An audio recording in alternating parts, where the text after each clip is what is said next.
Feel like we've been spending quite a bit of this episode talking about the future of the Wizards franchise, so we wanted to take it a little step further with this week's scouting report. For those who don't know, that's when we ask our hosts to provide their thoughts on whether players' stocks are up, down, or the same. And this week, they'll be assessing some of the top prospects in the nation. That's right, we're a little over a week and a half into the college basketball season, so the current projected top 5 players are our focus this week, as it seems the Wizards are probably destined for that area in the draft, and we're going to go through them in alphabetical order of their first name. So, gentlemen, are you guys ready to launch the scouting report for this week? Born ready. All right. We'll start first with Troy. Is the stock up or down for A.J. Debonsa? Oh, stock's got to be up for A.J. Debonsa. I think that what we've seen from him in the first 3 games is really kind of just solidifying what a lot of the preseason hype was surrounding him coming into this college basketball season. He's scoring the basketball. He's out there. He's playmaking. The only thing that I think that could nitpick about his game right now is that 60% from the free throw line. That number's got to probably come up a little bit. But I'm very impressed with how he's like not only coming out and playing a part, but he's looking the part as a premier top prospect. And so if he can continue this, like I think that he's definitely going to be locking himself in as one of those top 3 picks. Stock's definitely up. He is AJ is playing his way to being possibly in the conversation for not only Big 12 Player of the Year, but also trying to be. He's already on the watch list for Freshman of the Year and National Player of the Year. If he keeps this up, like his goal is to possibly pull a Melo, win the national championship, and obviously prospectively go into winning national championship. It'd be a good look for him, but so far, I mean, you can't complain. He's doing what he is being told to do at BYU. All right. Well, after round 1, I'm going to favor a little bit more toward Troy's argument, so we'll get the first point there, but it was a very close one. Let's see if Isaac can make it up in the next round. Isaac, is the stock up or down for Cameron Boozer? Stock is up. He's playing extremely well on a very stacked team, on a very stacked Duke team. I don't think people realize this. Duke has not only him, his brother, a bunch of returners that are all there. On a team like this, you could easily get like folded away as a freshman. You could easily, oh man, like you kind of let your shell out. But he has found a way to actually show that he's above and beyond that. I can play with anybody. It doesn't matter how stacked the team is with returners or with other 5-star freshmen. He's found a way to blossom and kind of show that, hey, I'm possibly going to be the number 1 pick.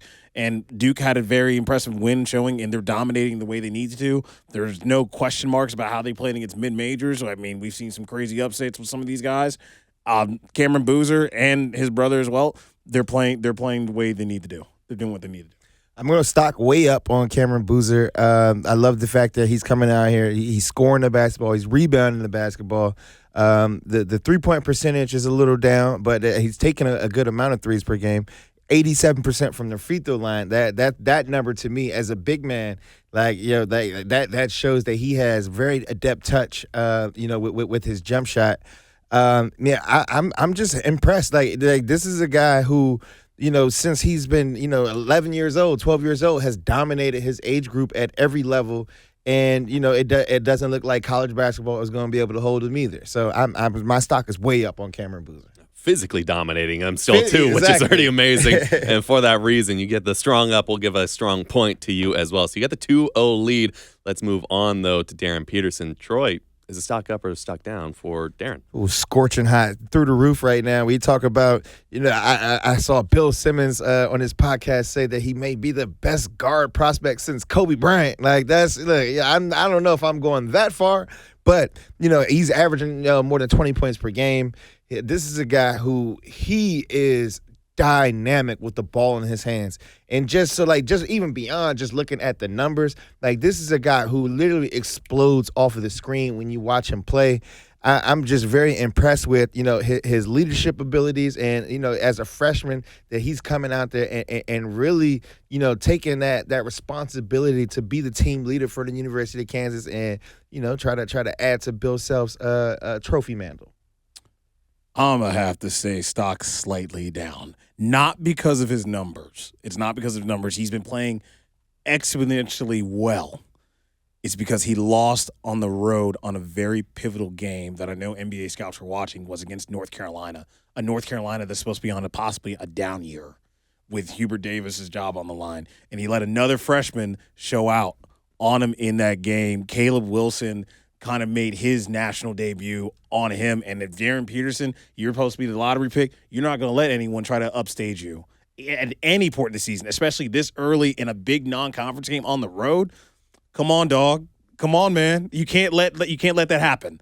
You cannot let that happen. So, no, my stock is slightly down just because of the loss to North Carolina. Oh, man. You came in bold there, and I kind of admire the boldness. I'm going to give you the point for that round. Let's move on. I mean, we disregarded all numbers, which is interesting, but let's move on to the next. You're supposed to be the leader of the team. You got to get those wins. Let's just move on to the next round because you did get the point. You don't have to further make it. Let's move on to Michael Brown Jr. Isaac, is a stock up or down?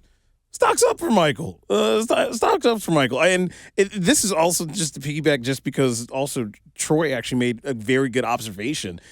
He may not be like a huge, sexy name lottery pick like everyone knows. But if you're a basketball sicko, you see the way he plays, he's a plug and fit to almost every team in the league. His skill set as with his jumpers, with his jump shot, and also this defensive skill set, and also his length, he's a plug and fit type of 3-and-D guy that you kind of want. And to be honest, I know the Wizards want Darren Peterson, AJ Debonsa, but get another guy, fit over Flash. We like the fit over the Flash. Build a team, and this is the type of guy, the way he's been playing for Pat Kelsey, high-octane offense, he's been showing that he's pro-ready. He's ready.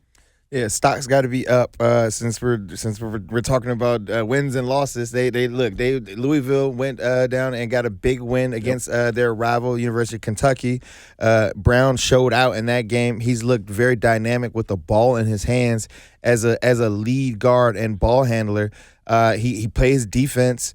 This is a guy who last year, he really has come on the scene really strong over the last few months, and I think that everybody really seems to think that the top 3 in this draft is pretty much solidified, and I think that Brown is going to have something to say about that, and he's going to really make these scouts have to go out here and earn their paychecks this year because I don't think people want to be missing out on the next great American guard prospect, and Brown looks like he could possibly be that.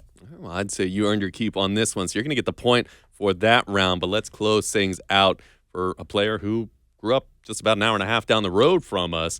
Troy, is a stock up or down for Nate Ament? I'm gonna go stock the same for Nate Ament. I think that he has established himself as a very good basketball player early on in his college career, but he just really hasn't had that breakout game to stand out like some of these other players. And so then, especially when you start talking about the draft consideration, I don't know if he would be 5th on this list right now. Like Caleb Wilson from North Carolina probably might have had a hotter start to this season. And so with Nate Ament, I know that it's very early. But we're talking about the scouting report for this particular week. I'd say that his stock isn't down. It's kind of the same right now, with a lot of room for improvement. I'm gonna try to not be too hard on Nate because I know people that I got to know Nate a little bit when he was younger, living here. Nate is an interesting prospect, and I'm gonna kind of have to agree with Troy that his stock, to me, I'm gonna be slightly a little down because we haven't seen him go against that top non-conference game yet. He's only played 3 games against University of North Florida, Northern Kentucky, and Mercer. And out of all those games, the most competitive game that gave him a little toughness was against Mercer because Mercer's a little more experienced in the SoCon. Nate's an intriguing prospect because I don't know how long he's going to be on that list either if somebody else breaks out. Because Nate's been doing everything that he's supposed to do. He's had 18 points, 23 points. He's supposed to be averaging 20 in a Rick Barnes offense. The thing is, I want to see him when it comes closer to the SEC Challenge games and also to those bigger non-conference opponents. If hopefully when we go to the Feast Week, we're going to really find out if Nate Ament is true. That, in my opinion, I think he is. But as of right now, his stock's a little down because he hasn't done anything that we already have not seen. Man, personalizing on the front end still gave him a stock down. That is cold-blooded, and for that reason, Hey, him and Chauncey, his whole team, they all know that We don't hold punches over here. Hey, It's all love. It's all love. for that reason, you get the point that round. But was that enough? Unfortunately, it was not. Our winner this week is Troy of a score of 3-2. But everyone at home, they may agree or disagree. And if you did disagree with the results, please let us know by just hollering in the comments section of the YouTube video or by letting us know on X or on Instagram. Where, Isaac? At Cap Hoop Caucus on X and Capital Hoop Caucus on Instagram and also on TikTok now. So take a look. We're on TikTok now. So We are, Capital Hoop also Caucus on, on TikTok. we are also on TikTok now. You can also text us at 833-377-6630 or even by clicking message the show in the episode description of this very podcast.